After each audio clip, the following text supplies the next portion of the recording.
This conference will now be recorded.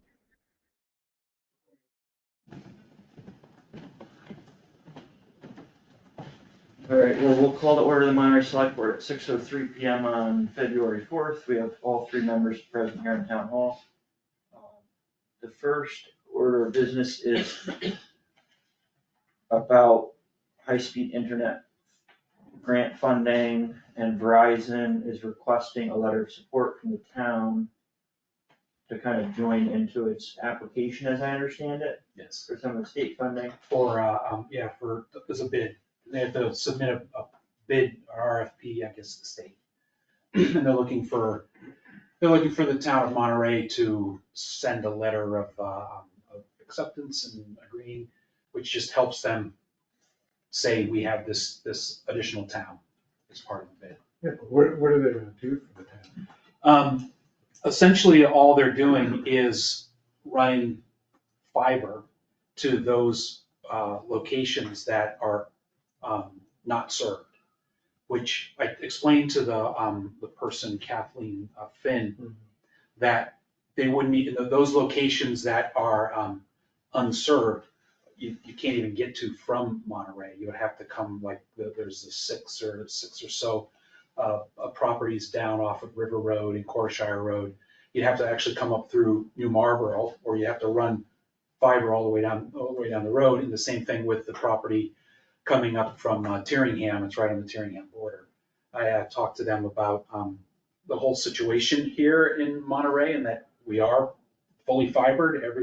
Every property has access to fiber. Some choose not to access it, which may seem like there may seem like there are a lot of people that don't have what they consider high-speed internet. From what I understand is 100 up, 100 down. I think that's what she said. And I don't know what it would mean for them to even come in. And it sounded a little bit disingenuous in some ways. It was almost kind of like they were sneaking into town, because it was like, yes, we'll fiber to these locations and make it accessible for Verizon, and then be able to offer other options to other people, which made it sound like they would be effectively, what do they call it, overbuilt. So they would be overbuilding it just didn't sound right. And I explained to her, I said, I don't think we are exactly the kind of place that you're really looking to get into, because we already have access to fiber. So she said, if anything, if you decide not to sign it, they would probably come back and ask for a signed letter of refusal, which that's what they would ask for. So it sounded very strange. What happens if we don't do that either? Yeah, We're not refusing you, but we're not saying, Yeah, we're not supporting you either. and then I did talk to Adam. I called up just to sort of verify, all the houses have access to it, all our homes except for those homes that they mentioned, which, everybody's aware of. And, it seemed like it would be better if the state through the MBI and the B just kind of offered the local, Fiber Connect the dollars to extend the fiber down those roads and those It locations. would make a lot more sense, but. Yeah, and I even asked about the monies that were available that they would be receiving through the MBI bead, whether it meant that it would be offered to households to actually connect from the street to the house, and she didn't have an answer for that as well. I said that would actually be, in many cases, a better use of those dollars. Yeah, right. Is the connection from the street to the house. And she said that all of this is being driven by the federal government and where the monies are coming from, and they're just looking to, the money, I guess, is specific to connecting people that are either unserved or critically underserved. So that's all I kind of got from it. What's the total number of houses not served now? I think it's 7. Is it 7 or 8 or something like that? It's 8 maybe, I think. Curiosity, how many people that would have access chose not to go from their house to the line? Yeah, I don't have an exact number. I think the take rates are upwards of 80%. I mean, I'll be honest, I'm one of those people who's not connected to no fiber. I'm not connected, I'm not connected to Fiber Connect, the house is. Won't hold that against The house has DSL and I have a Verizon hotspot ever since they built the tower up on the hill there. Right. You know, things have been good and it's just a choice, you know, at some point, you know, I may decide to connect, but I'm one of those people that when you click on their little map, it says 50 over 5, you know, 50 download, 5 upload. You know, it's just not necessarily the poster child for. Well, what I'm curious about at the end of the day is if Verizon would really connect, is what their plan is. Because if they're just building over the existing Fiber Connect network, that doesn't really seem to be a good project that will benefit the town. If they can take money that's not coming from the town and then connect those houses on Quarter Sharon River, that would be a different story. Now, I know, Adam, you're putting together some numbers for us for those Quarter Sharon River Road. And I fear that it's gonna be hard for whoever goes in and does it, because it's probably gonna be somewhere in the neighborhood of $50,000 per house or something, right? I think it's higher than that. Higher than that. There's, my understanding would be, and part of the issue, and I think some of the reason Verizon couldn't answer some of the questions is because there's so little solid information about the BEAD program. We've been scratching our heads, and then the deadlines are now March to get applications in. So it's been very difficult, but I believe there's it's either 20 or 25% match. And cost, I mean, part of the reason some of these, this goes for any town, but some of these houses were not accessible was because of the high cost to get there. And then when you consider the potential revenue from it, it just makes justifying a 25% match difficult as well. We've said from the day we put the network in, we would love to get to 100%. Happy to work with the town to figure out how we can get there. We can do it through BEAD funding, or we would like to try, but again, it's short time frame and lack of clarity on the program has made it difficult. I do have a couple emails into the MBI. I'm trying to get a call with them to get some clarity on how that program might fit. To see if we can do it. But it's definitely tricky, and the pole routes around here are tough. And back to some of the original questions, I don't know if BEAD can be used for private property construction. There's two reasons people haven't taken service from us. One is just they don't feel they need the hardwired or the speed or reliability, whatever, and they're happy with what they have, whether it be a hotspot or DSL. The other is the cost. There's a gentleman up on Beartown Road. He's got, I think it's 800 feet in the street. There's no conduits, existing conduits. So the cost to get conduits to bring the service from the curb to the house is a bit cost prohibitive for that particular person. And I can certainly understand and respect that, but it's not serviceable. We don't have a pathway to the premise itself. If some of these funds can be used for that, then we're happy to explore or do it. I have mixed feelings about, why should somebody get grant funding when other people like yourself paid for conduits to get from the street to the house. So, but that's not my call. If the funds are available and it can be used for that, we're happy to explore that as well. And I asked them too about, I specifically asked if what they were doing was creating a competitive market, so a second option within the town. And they said, Kathleen said, no, that is, I wouldn't say, she didn't say no, she said, that is not their primary reason for being part of this. The basic concept from what I understood from her is to get fiber to those handful of locations within the town that don't. And after that, she couldn't answer, honestly, she couldn't answer. What year would they go? I forget when it is. Yeah, really, I can't see. Well, I guess I come back to at the end of the day, these 8 or so houses, when and how is it gonna make sense to get wires strung and by who? And, it does seem like is this our last chance that we know of to get funding? I feel like we've been talking about for maybe, since I've been on the board for 4 years, that at some point we're gonna get funding for a final build out. And now it's coming up, like we've said, kind of rushed. So the infrastructure bill under Biden was COVID, right? So that was 4 or 5 years ago, and all that started, and it's just now getting out there. Obviously, we're kind of past COVID at this point, so it seems a little crazy. I think some of the requirements for BEAD are somewhere in 2027, stuff is supposed to be completed in order to meet the contracts. I don't know. The current administration doesn't seem as big on this stuff.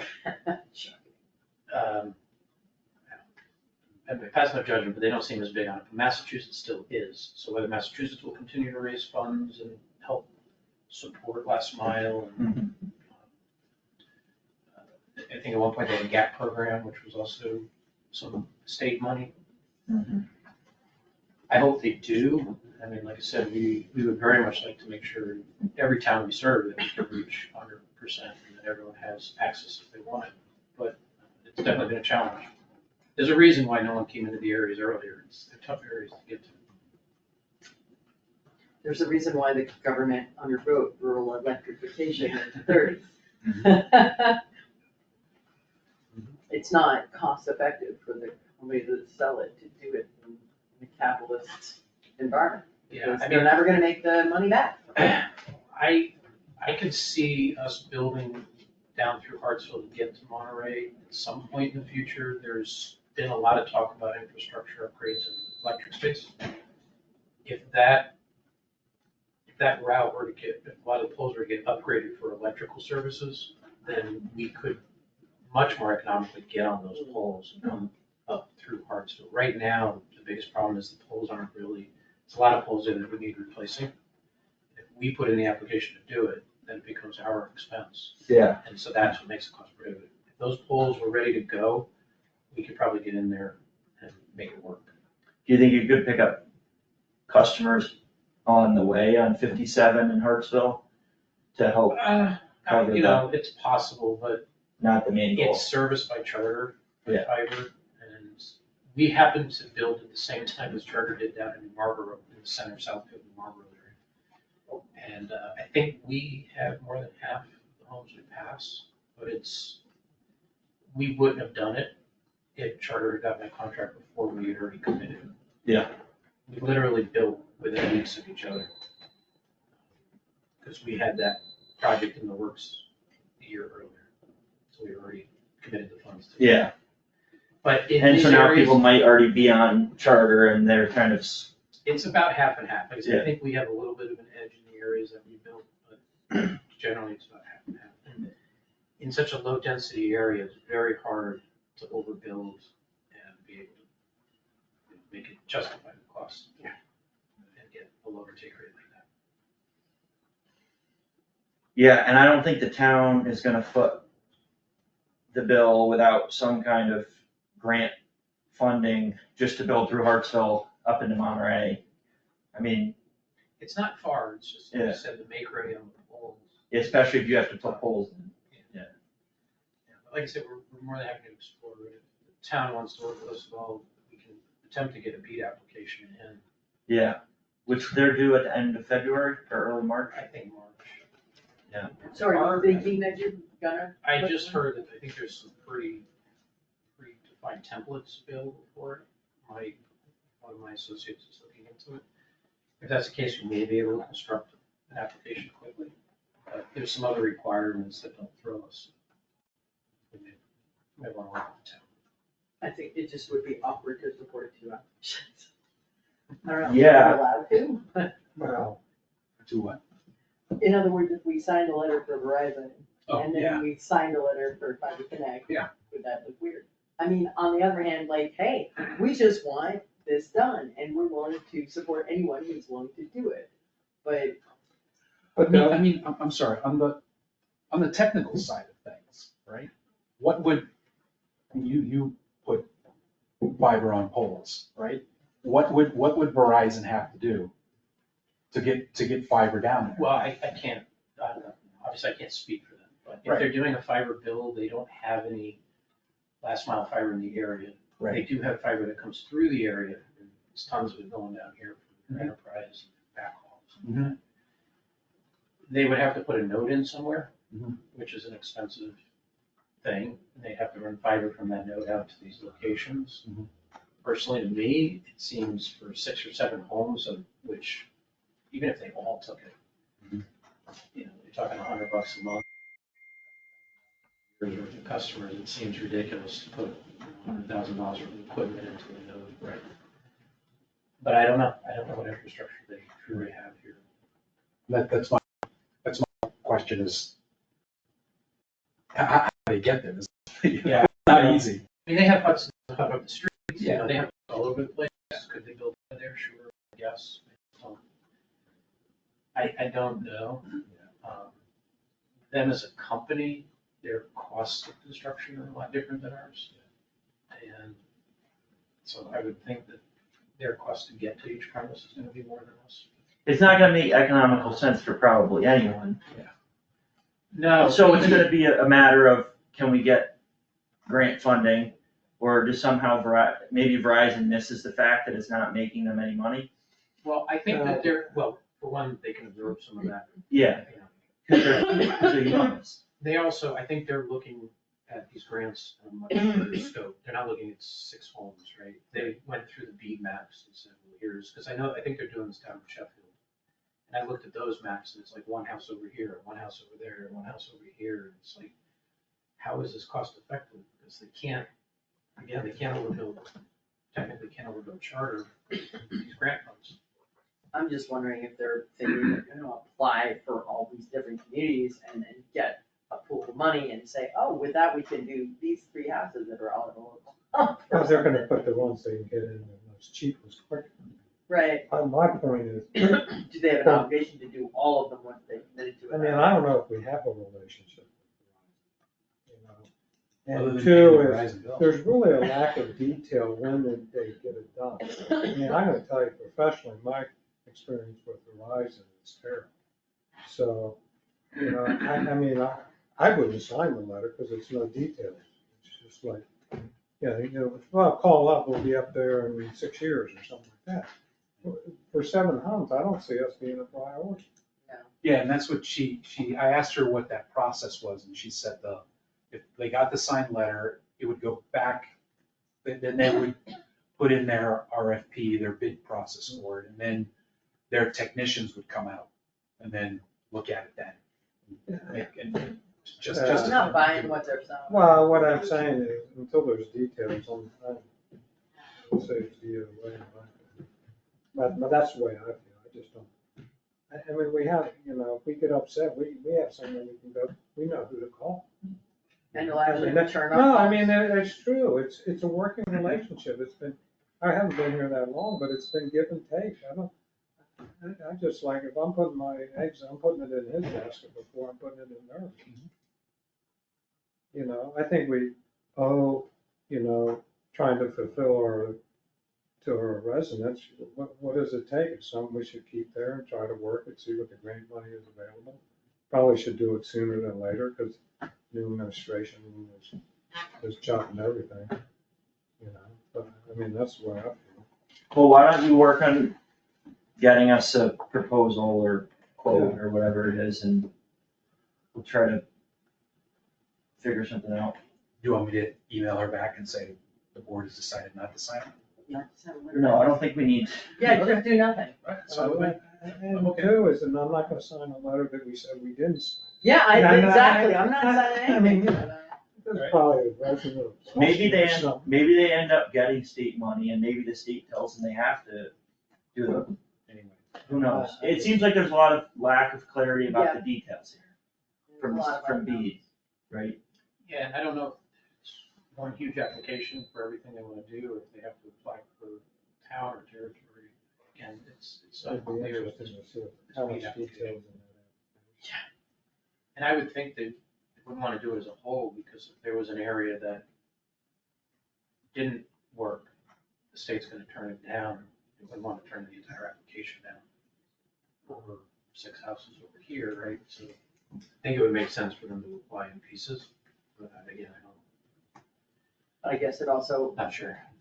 like, there's too many things we don't know. If they have, like, well, if they have a better shot by saying they're going to wire 500 houses in all these different areas, but in fact, they only have to do 10% of that to meet the guidelines of the grant, then Yeah, we just don't know. I mean, I know I was being a little exaggerative there, but you see my point, like. Yeah, I think Sheffield's going through a little bit of this because of these scattered unserved areas, and there are areas that Charter did serve, but the test came back that it was grossly underserved, wasn't meeting the requirements. So I think there's a lot of fighting going on down there.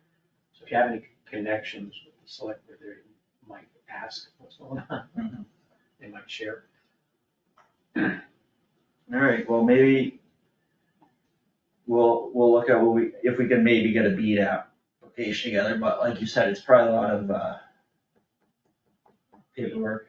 Hopefully by the end of the week, I'll know a little bit more about what the templates look like and how, if it's just a matter of filling in the blanks or Yeah. just the whole process with it. From what I understand, there's a lot, but they're fairly well templated. So. And we'll have to see if the town's gonna be the applicant or Fiber Connect. Yeah, again, it's tough. It looks like it's, I mean, based on Verizon, it's Verizon. I think it can be It's them. either. Because there's muni builds. And I see. During the last round, there were municipalities. I know I had a call with a representative out of Bourne that's doing some beat application stuff for the municipality. Is there an area town that owns its own fiber? Is it Alford?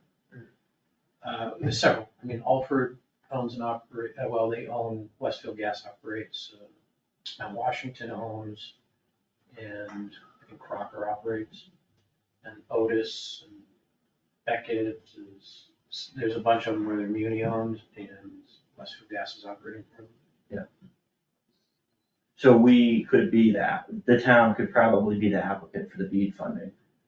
It could, and if the town owned those 6, we would do some sort of, if we were the operator, then the subscriber, someone who would come back to help pay for, say, the match or whatever. Yeah. There's a lot of different ways to work that to meet the requirements. Okay. All right, well, I think that sounds like how we're gonna move forward. So we'll just be in touch. Thanks for coming down. Thank you. Right this minute. Any questions? If they turn on the heat when you walk in here, sometimes you don't know what you're walking in. Yeah, don't worry. We've lost heat twice this winter.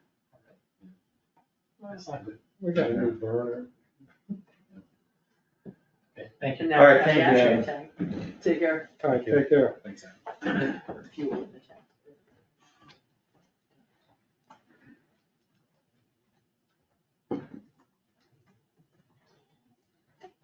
Not thrilled about another grant with a lot of more paperwork, but maybe Fiber Connect can do that. But, yeah, Some Dennis can help with. do the bead, right? Well, Dennis, are you on the phone now? Yes, I'm here now. So just curious if you heard the conversation about the BEAD funding and the last mile, Yeah. fiber internet? Yes, and I know what you're going to ask me. Well, we're gonna see if Fiber Connect can run the show on this one. Yeah, Because sure. the paperwork and applications and grant administration is undoubtedly gonna be significant, but I just know that you've been involved with some of the digital equity and internet stuff over the last couple of years, and just keeping you in the loop. I appreciate that very much. And, it's a question of time, available time, but yes.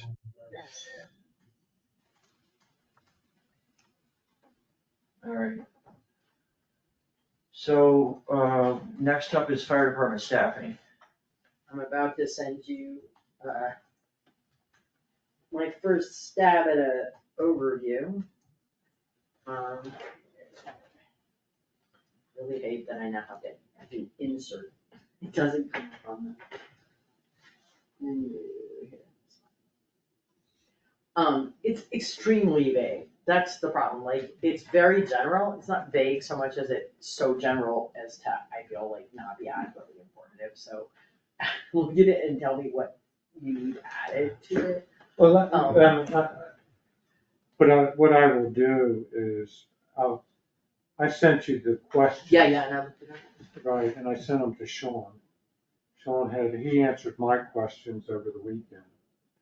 So I need to I'll digest both of them and I'll sit down and do a document or expand on what you have. By the way, I did, look this up in the stuff he sent us about, calls in calendar year 2024. There were 35 calls that were to other towns out of 185, which is 18.9%, so a little under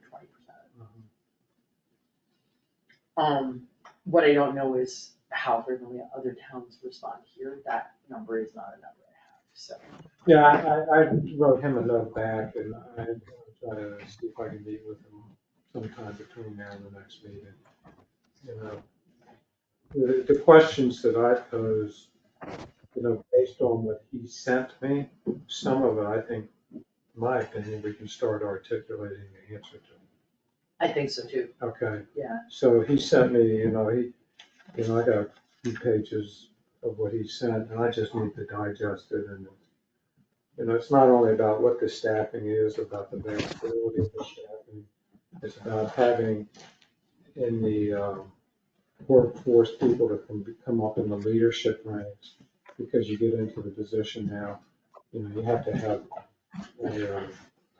someone to go out there, a person in charge, There always has to be an officer. So I have an officer, so what he gave me. Fairly someone with the CDL and a pump. Well, yeah, and two is some experience, Mhm.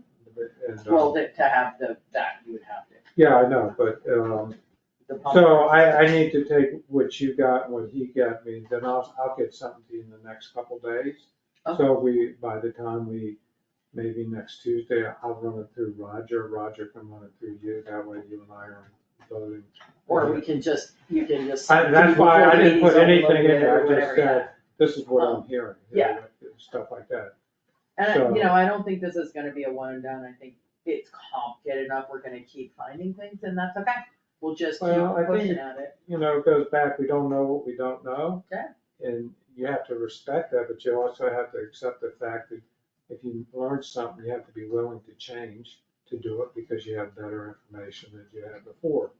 Two is that I need to look at Jeff's suggestion and, try to articulate, okay, what do I think about this? Is this doable?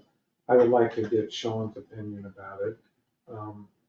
My concern, I had a good chat with Jeff, someone, Jeff Zimmerman. Oh, So, yep. his son actually works on Diego. regionalization in San Diego for the police department, and it has been a firefighter as well. And had some interesting insight. The communities involved, of course, are substantively larger, and had very different road systems, and there's a lot of things that are different. One of the things he mentioned that I thought was interesting was whether, we could get the 911 calls to be routed to nearest department instead of the necessarily the town they're in. But we're not doing dispatch. And it would involve, and dispatch just changed hands, so I talked to Sean about this. Dispatch just changed hands, they're trying to not change too much while they're making the transition, which makes sense. Traditionally, it's all, and I can see when they call in and you get an address, the simplest, most straightforward thing is always going to be, if they're in town X, that's the town that you dispatch, right? I understand why, but one of Jeff's things was like, wouldn't it be better if it was the closest the one with the greatest proximity to the address, and it would, the question is, But yeah, how doable is that? well, you got the proximity, but you also have the manning. So, Yeah. yeah, so, you know, where's the manning is, you know, for me, because the manning may change. Say you have a deal with New Marlboro, Otis and us, and New Marlboro has an ambulance, Otis has an ambulance. Dispatch knows that New Marlboro was manned for the ambulance today, so they call New Marlboro, Right. you know? Yeah. So I think, I mean, we need to think that through, we need to have these kinds of conversations. I think it's all doable. It's just getting the information there, but I think we're running out of time because, you know, we need to be able, when the finance group does their presentation on the budget, we're gonna do, here's what we're doing for the Right. fire department and emergency service. We need the bullet points, we need the presentation. Oh, you're not getting me to disagree, I just think it's going to be iterative, because I think there's always gonna be more questions, Well, which is fair. Well, I know, but We want I think you have to as many as we present can. as much transparency as you want. I mean, some of those questions are, people aren't gonna be happy with the answers. But you can't wait till you have an emergency and then say, I'm gonna go fix it. Now, go ask the state of California how that worked out. You know, so I mean, too, is, our job is, you know, I always think about the, you know, $18 million worth of building permits.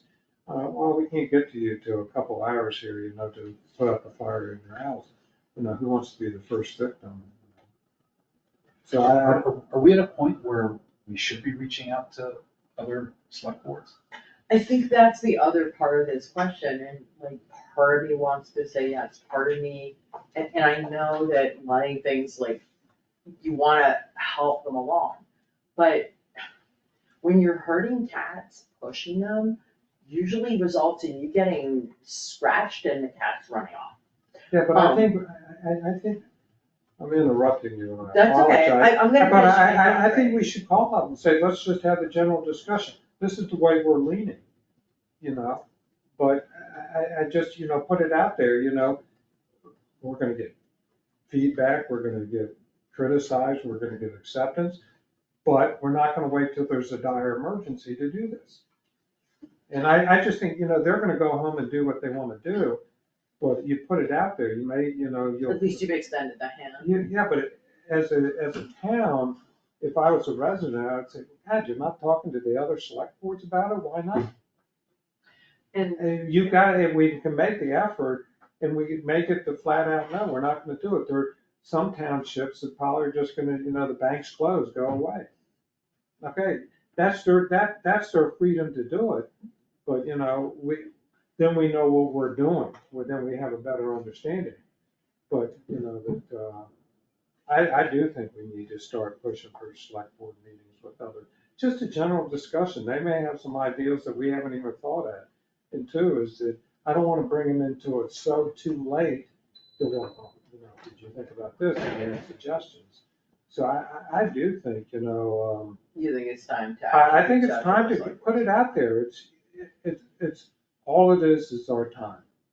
You know, we're not signing an agreement, but we could get a barometer of how they feel. It's, you know, we used to do labor negotiations. We used to have some meetings where we would just talk informal to have a sense of what direction they were going, you know? And, you know, that if you don't, I think if you go to town meeting and say, you know, we've met with these townships, you know, they got their own things to work on, but this is the direction we want because we believe public safety is important.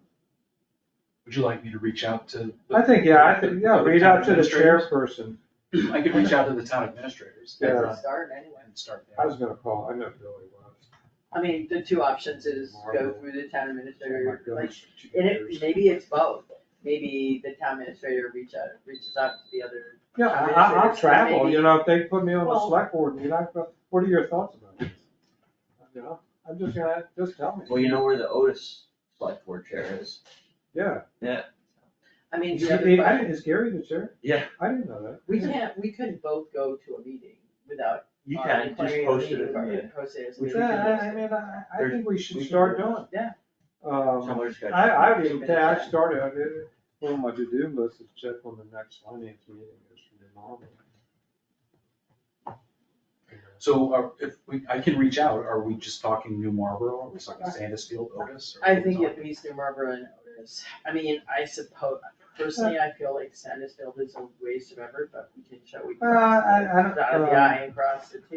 you know, I think it's worth asking the question, maybe, you know, John Fields, I don't know, I mean, I don't have a problem writing them in emails. I can reach out to the town administrator. It's like, right, I'd say, you know, can we just have, you know, I'll meet you for coffee, discuss it. If it's DOA on your side, you know, you couldn't do this, okay. I mean, the two options are do it on a personal level or do it. Well, I as think a- we the can do select it both, board, because I or don't, would you like know, to meet, have, you know, you guys. yeah, I'll say something to Gary over the weekend, or tomorrow, he won't be there tomorrow. All right, He will be there tomorrow, Big Gary's there tomorrow, He is? he's there 3 days a week, Is Bill out now? Bill's out now, And how long is he gonna be out? month, A month? at the most a month, he told me, What's he having? some surgery. Yeah, heart problems last year. So, and you know, we'll be meeting with the fire chief on Monday to try to nail. I'm gonna try to get, I'm gonna write, I wrote him a note, and said, I'm gonna write him another note, say, can I get some time with you? And then I'll have everything typed up, you know, Let's go. poke holes in it, you know. But anyway, we're still working on how the details of how all the staffing works there. It's like the 6 people part is easy, but how the scheduling works is like a monstrous bear, right? So, Works 24 hours a day, 7 days a week. but it's all the FLSA guidelines and T hours and extra shifts and per diems and like, just want to shoot. Anyway, seriously, it is a Yeah, I nightmare. understand. 4 unions, 4 different rules for the different unions, and then 2 non-union shops. I hear you. I know, All right. it's just a nightmare. so next up, the Lake Garfield Dam. So we went back to GZA and instead of improving the dam, we asked, what if we just fix the dam? So for GZA, just fixing the dam, just to pay GZA is about $38,000. But that's not the contract. And that's not fixing No, it, that's that's just just engineering. planning it and Engineering overseeing planning. it. That's just a You oversight. know, I wish they had broken down how they got to that number. They have the hourly scale of everybody on the back page, you know, engineers, you know, environmental engineers, the whole thing. Yep. It'd be curious to see how they break it down, because what they also say is, okay, this is our best guess. Okay. For the funding? Yeah, so this is how we, you know, this is the dollar, they're giving you the dollar amount. The dollar amount for them, not for the. Yeah, but I know, actual that's the dollar amount, but even them are saying, you know, if they run into problems, it's more. So show me how you got to that number, because if there is a problem, I want them to say, well, I had to use this engineer for 5 more hours. I don't know how they give the number to you, you know. I call it, you know, dartboard pricing, okay, we'll put it up on the dartboard. So I think. I didn't think it was incredibly high for what they're doing. I don't think it is, but I think we gotta take some steps I think they got that number and they have a spreadsheet somewhere saying, I'm using 10 engineers for environmental, doing this, doing this, doing this. What's it costing us? And, you know, that way that becomes your working document. If they come back and say, well, we've run into problems, it's gonna be X amount of money. You can say, well, where did you go over? And I realize that asking them to give us a ballpark estimate of what the work itself will cost when what the work is hasn't been clarified. But, you know, how pressing is the work? I don't really know. Like, is it working at all? Is it gonna fail completely, or is it just gonna leak a bit?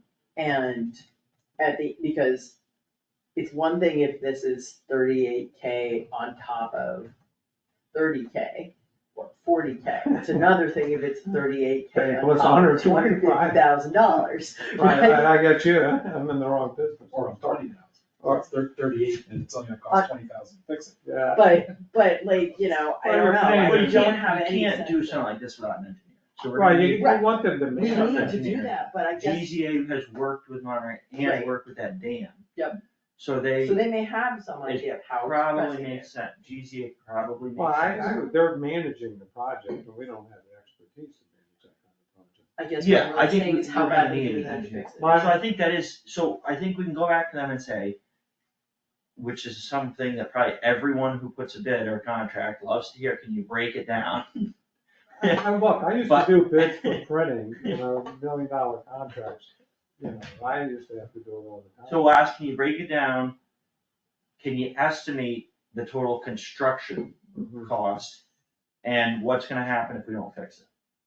And I And think what I'm gonna time add, spell that it needs time, Yeah, does it have, it's gotta be done this year, right, that's it. I mean, I know, it's just, that Howard they're bad, does this. the engineers don't like to make guesses like that. No, You they got- don't, and I don't blame them because there's so many factors that are Yeah. unpredictable. The flip side of that is like, what's the worst case scenario in a case of failure? Right, and how, like, what is our probable timeline? Is this something that has to be done in FY '26? Or could it be put off 2 years so we can write a grant to do it? That's a good question. So I also, because I just have to double check on engineering services. I think engineering services, you don't have to get competitive, you don't have to. I'm fairly certain 99% they're exempt from typical procurement. It Wanna could check. maybe hurt to get other bids, but in some ways, it's unlikely that we ever go to anyone else because Yeah. GZA is So working. I think it'd be a waste of It's like with Fiber Connect, you have a working relationship, you know what you have. I think that. I just want to double check on that, just this. But it would be good to have some of how emergent it is and what the So ballpark how do is, we because we may respond need to to it? look for a pool of money. I'll respond to them with those questions. Okay. Or the thing is, Yeah. even if GZA is always doing work for the town, I don't think they're gonna be bent on a sheet one way or another, we'll just. Well, try to I figure it think out. we're just asking questions, I mean, They get it, I mean, it's Yeah, not like that's a- everybody's like, oh, 40 grand, here, just go for it, right? Well, you'd And be surprised, you some know. people do, some don't.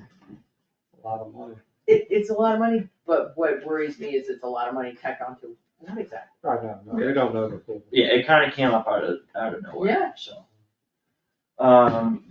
The letter regarding the recall special act, Pretty straightforward. yeah, if there's no comments or No, it looked good. concerns, I had Donna look it over and help me a little bit with that last paragraph, just I thought you- emphasizing Yeah, that we needed to go through this time. and come on, guys, how hard is it? Just take a vote. It's not like there should be any dissension in the ranks on that one. Right? I mean, it's very straightforward. don't know what to do. They just had other, it just was never the priority, right? Something know else was always more pressing to discuss or debate. You know what I'm gonna need though, and I can get in touch with Gary, but we're gonna need the town meeting minutes, but not just the town meeting minutes, I think we want a stamped copy. Did we ever go ahead and order ourselves a seal? Well, I called that company, and it's $900. Oh my god, that's why we don't have a seal. And it's, well, it was With the $900. little gold thing. Yeah, it was, I think it was 800, there was 3 different prices. It was between $700 and $1,100, depending on what you wanted. If you wanted just like this cast iron, simple one that you just press it, it was, I think, $750. And there was one that was a little fancier, made out of aluminum or something, which was $890, and then there was an electric one for $1,100. So I didn't order it, but we may have to, I don't know. Yeah, I don't 'cause- know. Well, if we get a notary public, I guess, a notary, I don't know if we need one, a stamp. I'm You need not one for sure. another. Well, what we've been using is just the thing that, it Yeah. bends the paper. Yeah. It just should have the little gold thing, It's actually a the little little stamp. gold thing. You can't. But It's a little gold thing. We have one that makes an impression. Yeah, Well, it's legal, it works. But that's the notary does it. Okay. But we don't have an official, we don't have one that's just a seal. And I think that's the thing, is we don't have That was something what the that's, court wanted in that one. in that one case, Yeah. they just wanted a seal on it. Oh, did we have an instance where we didn't have what they wanted? Yeah, We didn't have the little gold? we didn't have all they really wanted was a press that embossed the seal of the That's town what on it. Chris has. No, he has his stamp for his notary, which is different. No, he has one for the town. There is one for the town in there? I'm pretty certain, Oh, because yeah. every time we do bidding, every time we do the loan documents, or we accept a truck, He comes in and uses his notary stamp. I think it's a town seal. Could be wrong, I'll go look and see, I'll dig through. but I think we have a town seal. I don't think we'd be here in 2025 without a town seal. I was I think- surprised that we didn't When did Yeah, I was that surprised that they did. I was meeting with Roger last week and Gary came in to talk about somebody had needed it for, I don't know. Oh, well, maybe Gary doesn't know where it is, That That's possibly. it. I'll go because look. Chris isn't there, but there's one there. Okay, I'll go- because I'll go look We through. couldn't exist as a town. We need a stamp. Probably from way back when it was $100. Yeah. Yeah. Okay, so next up, we have a community center programs manager, Chris Gannon. Okay. So, Is he a town resident? Yeah, he's a town resident. did I get you a letter last minute or did not? No, Oh, yeah, I was just working on no, that. no. But I'll just, Were you in on the interview with them? I was in on, the first interview was me and Lori and I guess that would be. And, so we met with, 3 people and 2 of them went forward, and then it was, the second round of interviews, I just sat in on in case anybody had a question about anything, and, Lori and Mary Makeup and Wendy Jensen. Yeah. Wendy Jensen, Yeah. I think she was there for for Chris Gannon's interview.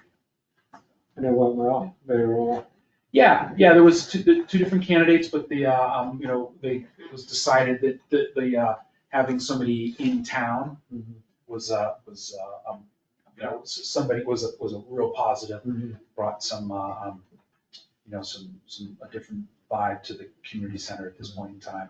He has family also in the area, so there's a commitment that he has to be in the area for a while, at least, his young family. All right, So, good. yeah, Well done. Lori seemed pretty happy and with the choice, and we'll get him started, however, if he's voted in, we'll move forward. so I'll move that we hire Chris Gannon as community center programs manager Second. at a rate of $20.80 per hour for 12 hours per week.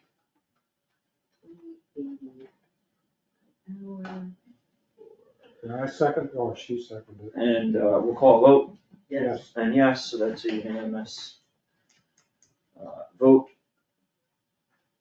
to approve them, and then I did get off an offer letter, so maybe at the end of the meeting tonight, we can just sign Oh, okay, for that. I just printed out. And I included an offer letter, but it's my understanding, to the extent that there are regular working hours, holiday pay would be a benefit and paid time off, right? And that's it, not full No time. health benefits. Town administrator updates. Lori Worth has been with us for a couple weeks. She is she's helping us with,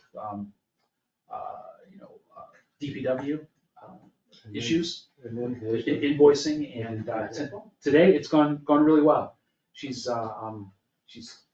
gotten right into things with invoicing and figuring that all out, asking questions about how the department works. I think next week I'll bring in, she hasn't officially met any of the guys yet, any of the staff from the highway. And today we had a big meeting. We had like a 3-hour meeting with David Stokes, who is the Mass DOT District 1 grant and aid support person. So we had a big discussion about Chapter 90 and Chapter 90 funds, how Chapter 90 funds, what they're for, how they're created, what's happening in the future with them, things you can do with them, things you can't do with them, processes for getting reimbursed. The new Grant Central, we went to the new Grant Central. Lori is getting on to Grant Central, which is the central place for Chapter 90, and she will end up having a login that is specific to Monterey. So right now, I have a login, Jim has a login, and we can both see what's going on, and she will end up having one too, so she'll be able to help with all that. So that was actually was a long, good long meeting. It was a very positive meeting. We have, I sent out an email about interviews for the town clerk. We have a town clerk applicant. They're available from 3 to 4 tomorrow. Yeah, let's do tomorrow, because Thursday weather's. So I think Oh, that's fine. Frank's available for that. Okay, So I'm gonna email her after this, because because. it's just one person? One person right now. We Okay. did have one of the persons who was on the community center. The finalist. One of the finalists too. I emailed back and had said, sorry, we've gone with another applicant. They emailed back to me and were like, well, that's too bad. Would you consider me for the administrative assistant's job? I have had an interview with somebody for the administrative assistant job and just heard today that they accepted the position. I offered them the position. So they accepted that position.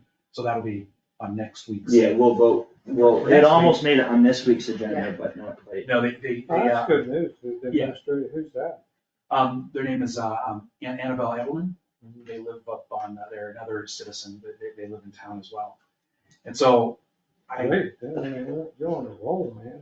I don't know if I want to reach out, because, we have the person who's coming for the interview tomorrow has a significant experience. Yeah, so I read the As resume. the town clerk.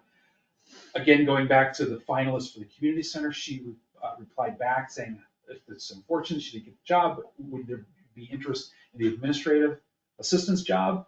And like I said, we just offered it to somebody. So the only other job available right now is the town clerk's position. So I could ask I've seen her resume, and I think if she's willing to interview for it, I think you should do it, because There's no downside we have to one it. other quality. Yeah. It's not like we have a humongous pool. Right. Yeah, I'll ask if she's It'd be good interested. to get to know the person, because the turnover. Well, yeah, you if we can keep her, Yeah, I will, I'll email her and ask if she's interested in that position.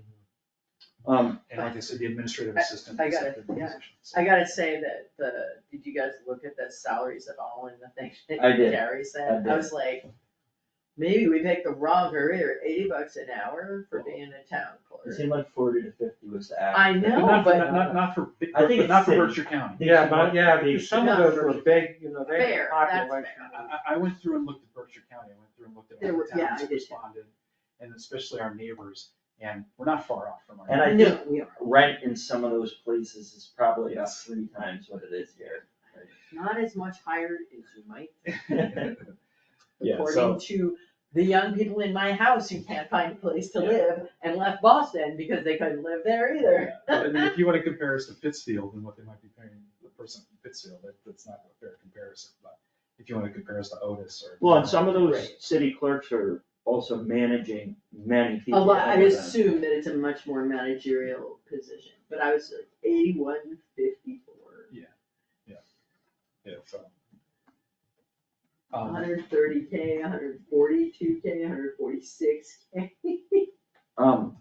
Speaking of Gary, maybe Gary could be in on the interview since he knows the town clerk's office. I think that might be helpful. That's not a bad idea.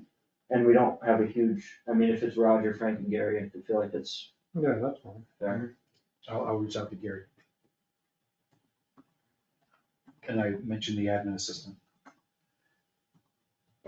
Is that it for That's town it administrator? Town administrator updates. Can I get into just some unanticipated business? I- Nothing, I have one thing.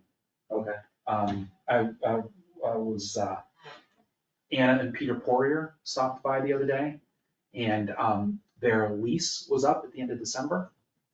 And I think they stopped in on Friday or something, I think it was, I can't remember Is what day this it was. the? The Valley Galley House. And so they said something about a lease, the lease being up, and I was like, oh, okay. And could you please send me the lease? So they sent me a lease, what their lease looked like, their lease documents looked like. And I essentially, I mean, we didn't have me do it right now. We do this every year. So I don't know if everything's gonna stay the same. Well, All I did was, in the document that she sent me, it has the rent will remain at $1,100, it has the end date of when their last, when it was due by, and that their lease date is from January 1, 2025 to December 31st, 2025. So, All right, I have one possible issue. We've been paying a next amp bill, which is electric bill, for that address. And it's past due. It's probably $400, because I'm trying to figure out this net, do you know what next amp is? Yeah, unfortunately, yes. Yeah. You're a better man than me, because it's. No, I don't really know. No, what it is. So Too we much. need to, I will work on that. We need to approach them about that. Because what they're getting is, you pay the next amp bill, but if they're paying the National Grid bill, they're getting a discount because we're paying the next amp. there is a next amp bill for that address? Yes, it's 15 New Marlboro or 13 New Marlboro Road. So, yeah, there's one there. Yeah, and it's way overdue. I took the paperwork and But do we get the bill for it? I don't remember. yeah, we do get it. There's a New Marlboro, I checked it. And then I can't correlate I gotta go back and look at it. I can't correlate what the account is of the National Grid bill because we don't get the National Grid bill. I think there's some Well, are conversation. they responsible for utilities? It's 15 however. Are they responsible for utilities under the lease agreement? I'm sure they are. I don't have the actual. We pay the lease water agreement. bill, I think we pay the water bill for them too. Well, so are they or aren't they responsible for? Well, I don't know what the lease says, I'm just telling you. We're paying for it. I don't have a lease, all I have is a notice to vacate or renew lease. That's all this is, so I don't have. a It's gotta be, I physical bet you It's do, around or it's something. gotta be, Oh, it's somewhere. it's gotta be. Well, we gotta look at it. That's not I'll somewhere. work on it tomorrow and let you, give you more detail, but lease. I've never seen it. I left last Tuesday and like Monday, I'm going, holy crap, what's this national next amp bill? Okay, so Frank and Roger have to get to the bottom of Well, who's what- responsible for the utilities Right, and make sure that whoever is responsible for the utilities pays the utilities. I think there's some other things that we need to look at that house about. Yeah. It's really falling having apart. some issues. Yeah, I mean, we just had an issue, we've had a couple issues with the furnace. so we had the There's, furnace. the gutters have been replaced, I don't know when the roof was done last. There's a lot of stuff that's, that we might have to take care of sometime in the near future. But didn't Jim have a list? There was something about cabinet doors in the kitchen. too. I looked on the capital improvement plan, there's a tab for Valley Galley, but there's nothing filled out in it. So I think that may have been just a conversation that you may have had with Anna and Peter, and then with. Well, so we did something a couple of years ago. The funds collected from Valley Galley used to go towards paying all the community center, towards funding the community center, other than the salary. Because Valley Galley actually needs some money devoted towards it, and because that plan never made any sense whatsoever, we took it and we separated it out. So now Valley Galley revolving fund goes into its own revolving fund, I think to pay for the. Yes, for whatever. Wait, whatever like Valley Galley- I did the invoices, you're right, there's a revolving account for them, and like for the invoice for fixing the furnace. So the first question is how much money's in the revolving? I'll take it. We can find out. Because I'll if take a look. there's $10,000 and we need to put 5 into the furnace and 5 into this, then it's not probably much more of a discussion than that. No. If we need to do a $20,000 roof and there's $2,000 in the revolving fund, we have to talk about it. Then we gotta get a GoFundMe page. Also, for all the talk about affordable housing, this is the one thing that the town does. I know, to- I think we should not change. I'm not Yeah. opposed to changing, No, I I think don't they'll be think we very need to change. patient about the things they've done. The rent, The yeah. fact that they came in and said, I don't Yeah. have releases, I'm not looking to do that, but we need to get a working sheet, okay, this is what's in the result. We need to get a hit list of And what for needs to be fixing it. fixed and find out what it'll cost to fix it and how much money we have and make some decisions Mhm. about prioritizing the things that need fixed. Right? Mhm. The only question is with Jim out, how do we assess it? They've been talking to, they've been sending whatever issues they have with the house, they've been sending it to Pete. Okay. Yeah, I could come in one day, Pete comes in, I'll make up the list that he just, we Right, question on what's this, and Okay. this. And then, then we'll take it, okay, but if it's a roof, okay. Yeah, if you want, I'll probably live there. That probably get bids, I don't know. Okay, I think we did a good thing though by making that revolving fund, because now we actually have a mechanism for repairing it. Yeah, we've done a couple of repairs. I know the first one was recently. Okay, so I'm gonna list a few things under unanticipated And I business have one, but that we it's don't need to, fully figure out tonight or talk about, but just some updates. So I talked with Dennis Lynch yesterday. He's still looking at the Route 23 culvert, just different funding opportunities. He's getting some of the final paperwork about phase 2, which was the engineering and design. He's probably gonna submit a statement of interest for a waterways mitigation grant. It's kind of, I believe, a federal grant. Roger, I just learned today in talking to David Stokes, there's another idea to take the difference between what MVP will cover and just go to the one stop. One stop for growth, doing So interests. I think basically we're just trying to find any way that we can fund the Route 23 culvert, because we're already so far along that at this point we just need to find the final dollar. So, that's,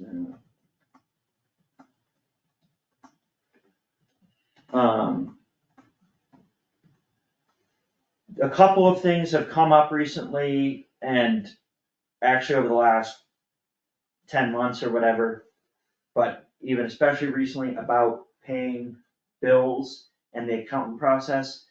And a couple of things made me remember more recently that it doesn't make any sense that the bills are all reviewed on Saturday and Sunday when not a single question can be answered about them.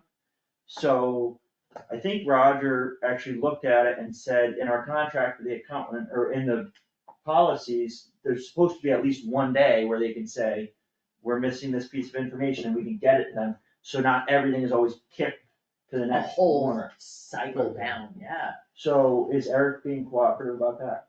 Yes, I sent that information to Eric. I was given a 2019 memo, and then I went back and looked at their procedure document and copied a page out of that and sent it to Eric. And he was understanding of the issue, and I have to schedule a time with him. I'm trying to get that worked out for Thursday to talk about it and figure out how to fix the situation. I think what might be helpful too is a memo. I think the best thing to come out of this would be a memo, basically from you to all department heads saying, this is how we're doing it moving forward, because some people may not work on Friday, or maybe they can be like, I'm gonna submit all my bills, knowing that if there's a question, I should probably check my email Friday. Because there might be a question about a bill, and that's when I can answer it and make sure it gets paid this paper. I got an email over the weekend on Saturday night, I think it was. Yeah. If I could answer a question, because it needed to be processed by Sunday, I mean, it doesn't make any sense, so that's an issue that I think is gonna be resolved. I'm meeting with Hume, both the director in Monterey and the COO from California, who happens to be out this weekend, after the housing forum, to talk about pilot. I basically laid it out in an email, the situation, but I'm gathering information to start that negotiation. In asking the assessor, Hume is really the only nonprofit that this would make sense for, but I'm gonna double check that, because I just wanna see if there's anyone else out there that it would make sense, but I think we already talked about how for BNRC or Monterey Land Trust, they're already offering trails to the public, that's their service to the whole community. And then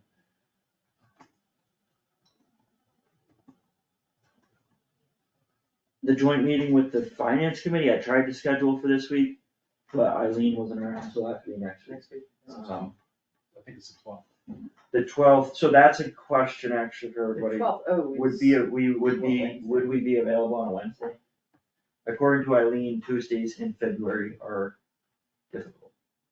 Gotta do it, gotta do it. I mean, if it's Wednesday, it's Wednesday. I can do it. I have the Well, Southern if we had Berkshire it EMS without it, task it force might that go a day. little quicker. What's that? If we had it without it, we go. No, because we'll just have to do it again. So that's gonna be February 12th at 6 p.m. I would like to keep our board meetings to once per week rather than meeting Tuesday and meeting Wednesday. Yeah. Yes, thanks. But we're gonna have to we're gonna have to keep the joint meetings to an hour maximum then. Yes. I can. Yeah. And this is probably just starting the cycle of Yeah, joint meeting every week. Wednesday the 27th, I'm out of town, Mhm. and I would be on a flight when the meeting's going on. That's a Thursday. So Wednesday, the 26th. You will be out of town. Alright, well, I think basically the plan is to meet, depending on everyone's availability, Wednesdays through February, and then we'll probably switch to Tuesdays for March. That sounds good. One quick, are you done with yours? I have a couple more. Go ahead. It's fine. Mine is not, it's not. There was a poll petition, I think you all got it. We have to send out notice to abutters and schedule that into an upcoming meeting. That might look like a Does that have Wednesday a later. clock running? If it did, that's too bad, cause I think we got it back in March. I'd never seen it, Back last March? March of 24. Oh my goodness. When I emailed National Grid back, I said, I'm so sorry. No wonder I didn't. Well, I said, I know. I've never seen this before, and she said, no worries, I figured it just got Very.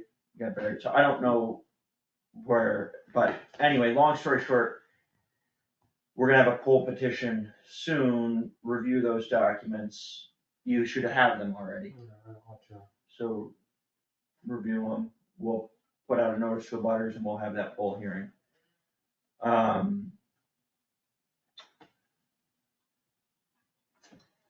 OPEB, I sent an email out to our accountant and treasurer.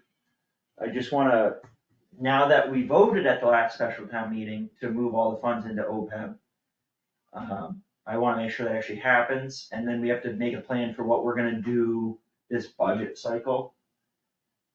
They said last time, half a year ago, that they were waiting on the audit, cause the audit would inform them on what the plan should be. Who's they? The Sarah and Eric, I Okay. think they both said that, at least one of The them. said it. financial thing, got it. Which audit though? 'Cause It's Gannon, I know, but which was that? Which year? not the one that we got. They were But just now we waiting on have an it, audit. so we should be able to get a number. I looked in the audit to try to see any guidance about how we should do OPEB, and I didn't see anything. So, I think at the end of the day, it is a judgment call, and I think what we should probably do is bite the bullet, pay for the benefit in the operating budget, because it's just an expense that we're gonna have every year. It's not going away, and it's not a discretionary expense. No. And then we should probably fund OPEB with about $30,000 from free cash from now for the next 10 years or so until it's fully funded. Because if we What did we do pay, last year? we've That. alternated the last 5 years Yeah. between we've almost always put 30,000 into it, even though sometimes we were putting it in the stabilization Right, in account, the but we wrong put place, 30,000 in. Sometimes we were paying the benefit, which has been right about $15,000 out of free cash, and sometimes we were paying it out of the, Thing you just put in, right? but if you put in, It just takes you longer to fund the fund yeah, if you do so that, you yeah. put in about $15,000 or $12,000 a year if you do it that way. And it would take us A lot longer.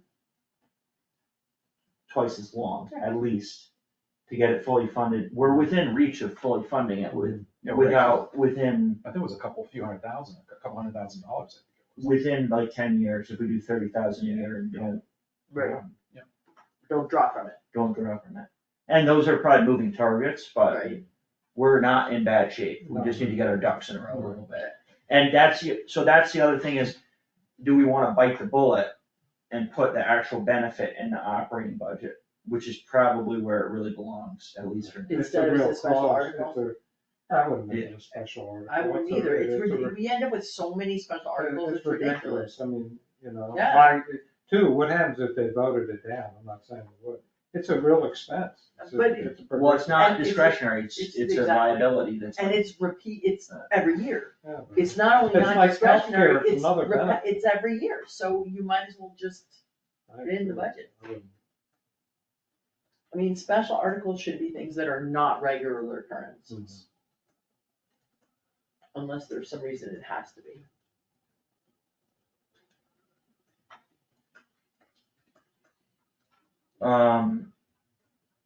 So Roger, as you're doing the budget, Mhm. could you put the paying the OPEB? Yep. Paying the health and life benefit for retirees in the. Yeah. In the budget, it's not gonna look pretty, That's not gonna look pretty at all. but, and add, There are so many things that are gonna look at this, it's kinda hard. But I think it's the right thing to do. Yeah, it You is, just gotta you gotta do it. bite the bullet, and maybe what we'll do, which is I think what we did last year is, we don't like putting free cash against, just directly against the budget, it's not really the right thing to do, but if we're taking things that we would otherwise pay out of free cash, and we're putting them in the operating budget, maybe we can meet them halfway Pay for part. and pay for part of it with free cash to just ease us into that, which is really the right way to do it, long term. Sorry, Susan, did it? No, no, I'm just the budget's giving me palpitations. So I have a bunch of employee policies, which we are going to have to do individually, I'm sorry, guys, but I don't really see it another way. Some of them are not substantively different to stuff we have now, and some of them, like, they're gonna look different because they're different words. They do the same thing. I will, when do we wanna, I will send them to you Yeah. guys. I think I have 11 or 12 that I can send you today if you want them, and then in the next week, I'll probably have another about that many. And there will be a bunch more coming your way, because there's like 60 of them. Yeah. It's like a moving target here. So, would you put it doesn't have to be done tomorrow, right? So if we have an insanely long meeting when we're meeting with finance committee, we have other things we have to do, it doesn't have to be done. I'll send you the things and we'll put it on the agenda and we'll start. My only concern is, I would like to approve them in batches in a way. Should we make them effective when we kind of finish, in the sense that, how are we gonna operate if we have an employee handbook? And then we start approving policies, standalone policies, we kind of are operating half out of the employee handbook, And half not. instead of saying, I see you your know, point, effective right, April 1st, we're just switching over from this old employee handbook, throw it in the trash, and we're starting fresh with these policies, and but we maybe what we can- can do is approve them and then wait until they're basically done before we make the switch. Yes, I agree. I think that's probably wise. The one thing I think we definitely wanna, like, that won't be in this batch, but I hope it'll be in the next batch, is we changed the amount of vacation time for new hires, we changed, right, PTO thing, paid time off for part-time people. So there are some substantive things that we have changed that would certainly affect fire department hires, but I expect it would, these are all part-time people we're hiring now, so it wouldn't impact those except for the PTO policy, which would impact them, and personally, I think should already be being used since we already voted on it. But, I'm not sure how you wanna handle that. Like, we could just do that one policy and put that into effect since we already approved it. Yeah, I think if we can pick out a couple and just say, this was so out of date, and we just Right. need to, we could even modify our employee handbook and say, Right. just put it in place. I'm just worried about how, when we hire all these new people, we're like, here's the employee handbook, and 2 months later, here's the different one. well, here are these It's a work in progress. Yeah, which is Yeah. the truth, and I think we're actually in the home stretch here, so I'm hopeful. I'm going to the dentist. Oh my God, Um, I'm in a groove now, but really. I just realized there's 2 addresses on this. Should I print out a second one What's, to send to I both? would Or copy can we- it. Okay, I can copy it. Is there a problem with that? No No, one believes in wet ink anymore, all I'll- these digital I'll signatures, scan it and print the color copy and send it off. and do that. all these DocuSigns. Okay, yeah. Yeah. What does a wet ink mean anymore? I'll do that. Anything else? Oh, the one other thing that came up when I was meeting with Lindsay today is that, because I had talked to her a little bit about some of the fire department stuff, she's also in a small town and she happened to be in a meeting where the subject of a matching federal and Massachusetts grant that's dropping in July for, it was a little unclear to me, but basically to try to help with large I'm gonna say infrastructure, but I think of infrastructure as like buildings, but it's not that, it's like governmental needs in small towns. Things like fire departments and EMS, blah, blah, blah. I don't actually, like, I literally heard about this today, I have not researched it, but it seemed like, an important possibility if it actually exists and we could apply for it. So she mentioned it because she thought of me as soon as she heard it. I did call Dennis to ask if he had heard of this, he said he hadn't heard of it, but he's obviously in a good, much better position than I am too, because he knows where to look to see Right. what it would be, and he said he'll try to see what he can find about it. But I just thought I'd throw it out there. Life preserving, I don't know. Yeah. That's all I That could be good. got. I know, it could, if it even applies for us, or if the feds are gonna continue it, or who knows, there's so many unknowns right now. So should I put the employee policies on coming agendas?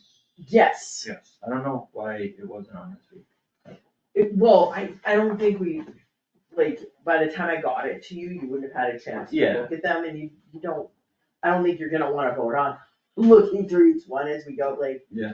Yeah, they're a little more, some of them are very easy, Mhm. like, that long, some of them are like 7 pages.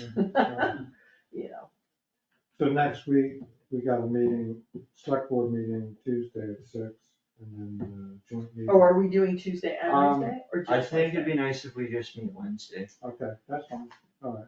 I mean, what do we all think? Unless we have a ton of other stuff. I The don't- only thing is we have to, make sure we don't, meet with the finance committee for 2 hours. No, I agree, So, okay, we could meet with them in the second meeting and do one of this. we can, and that might look like meeting at 6 and then meeting with them at 7, or meeting at 5, meeting with them at 6. The only thing that can happen there is you end up where we're not quite ready for them, or where we have a dead space, but maybe I'll touch base with Eileen and see what works for all of them. Mhm. Maybe we could, I kinda like doing our business first in a way, I do too. but you end up with these ginormous 3-hour long meetings, So. and you Which can't are think exhausting, straight at the and end of they it. fail, like, they start to go off course. So who's gonna put the agenda together for the joint meeting? Well, I told Eileen that we had requested last week to talk COLA and fire department staffing. Fine. Okay. If there's anything else, Where do you stand in the budget? I mean, you've gotten a lot of numbers. I've gotten everything back from everybody, I need to put it all together. Okay. Essentially connect all the spreadsheets. Because if we're talking about COLA, it'd be interesting to see some ballpark where we're at. Or at least say the payroll would be this, and if we do 1%, something where we can play with the numbers. We had talked about having a separate ability to tally all the The payroll. labor, yeah. Yeah. payroll, compensation for all the, and see where we fall in with that.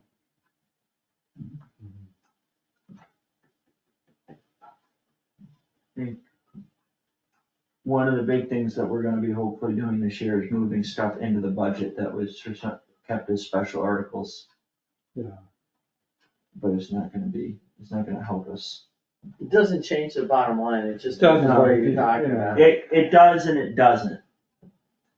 It does, Oh, because, yeah, unless you put, unless we free put cash free cash towards right it. Yeah, against yeah, it, which we right.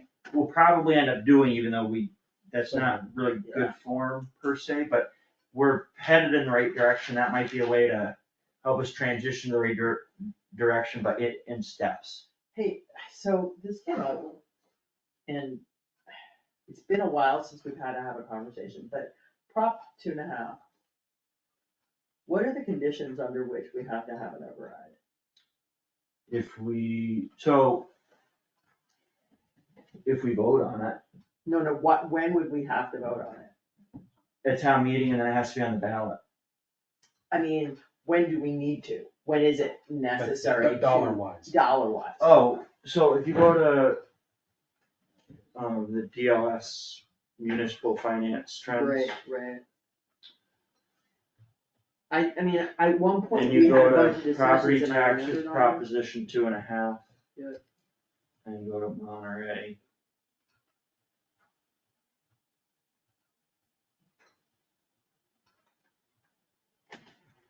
This is the DLS gateway. As crazy as you think we're getting, I don't even think we're close. That was my recollection. well, in 2023, we're at 1.2 million, 2024, 637,000, and then 2025, 510,000. That's what our. Excess capacity. Excess capacity. Excess capacity. So if we were increasing our budget by more than 510,000, we'd have to have an override. So Now, I don't know, I'm a little bit unclear on if that 510, I have to double check if 510 would be from last year to this year. I mean, it's also taxes. How did you get this? Just In DLS, DLS municipal under- finance dashboard, and then just look up Monterey. They give different things like 2.5. Municipal finance dashboard. Oh, it would,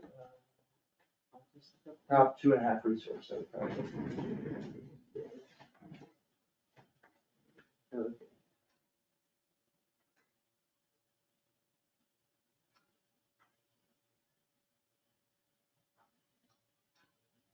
Okay, then maybe I would look up municipal finance dashboard.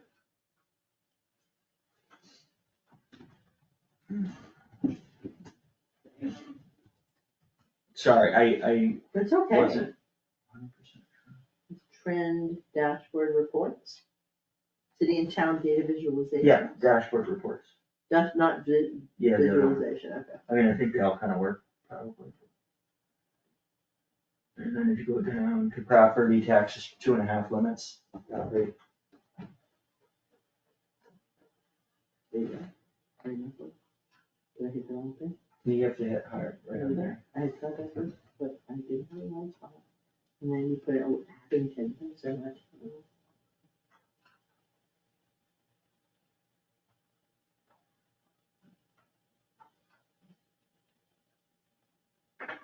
So, excess levy capacity, why was it so high in 2023? Was that when they did the, free cash thing? That could be part of it, because we did Override capacity? raise, So what is override capacity? that would be if we could vote up to $13 million in overrides, but after that, we wouldn't even be allowed to vote. We did the Good max. lord. Yeah. $13 million. Well, some towns are a lot closer because they've done 2.5 overrides over Okay. time. I mean, it gets, well, so the state, the maximum tax rate is $25 per thousand, I believe. Yeah. And we're sitting at like $7 per thousand. 653. Six. So it's basically it's 10%, so. But there have been towns that have run up against the $25 per thousand limit. I mean, I think usually it's cities. I'm just putting out That's there. high. Well, sometimes the houses aren't worth very much, and like, I wanna say that one of them was Worcester, but they do so many services, Oh, really? and then the houses aren't worth that much. So just throwing out there, I think we're gonna have to do it. I And I'm don't- not happy about it. Yeah, I mean, we should look, let's start the conversation about it, because I'm not sure that how exactly it's calculated and how it works, but it's definitely worth starting the conversation about. Thanks for bringing it up. I mean, I think that's a good point. But we should be talking to like the assessor and other financial departments to figure out how exactly that's calculated, because I'm just not. I don't, right, I don't know it's if it's- very complicated and confusing, and when you read it, you come out going like, I don't think I understand it. And I just don't know if that's the 500 is for last year, and if we would get a new number for the coming This year, year, gotcha. or how, and also, is it based on what we actually need to collect in taxes? I don't think it's based on the operating budget. So they're related, but we take the operating budget and you take out expected revenues and you take out state aid, and then you end up with what we actually need to raise in taxes. And I don't know how our budget process is gonna relate to that Right, number. but right now, and I'm not saying these are accurate or final, that right there is the difference between last year's fire department budget and the proposed. Yeah, fire budget. yeah. About $500,000 So, increase, not total. So that could be, and that doesn't include COLA for all the other departments or anything else. so why don't we start that conversation about 2.5? Sorry to be the bearer of horrific news. So I believe it needs to be on the ballot.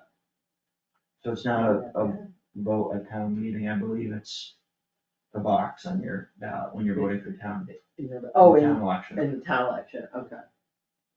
But we haven't had to do one since I've been on the board, and actually, we haven't I'm even not done- happy to be the purveyor of that. We haven't even been news. doing debt exclusions.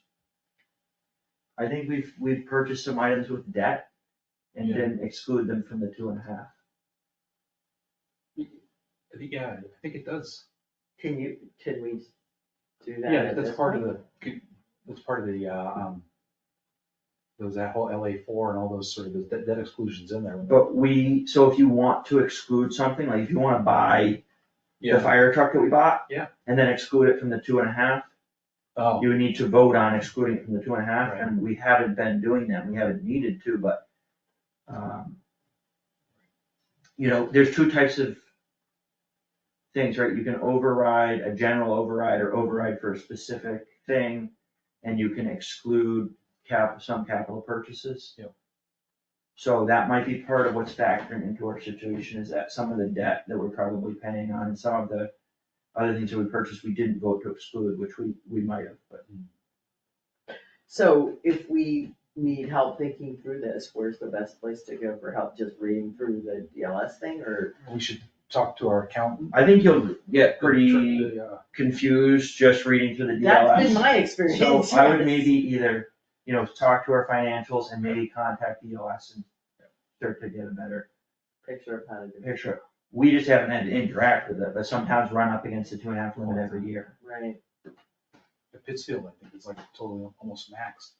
They've done so many, like that whole 12 million that we have in there, they've already like hit the top of that ceiling, Wow, so. I was reading about that. Are they also hitting the $25 per thousand? That I don't know. so, okay. Alright.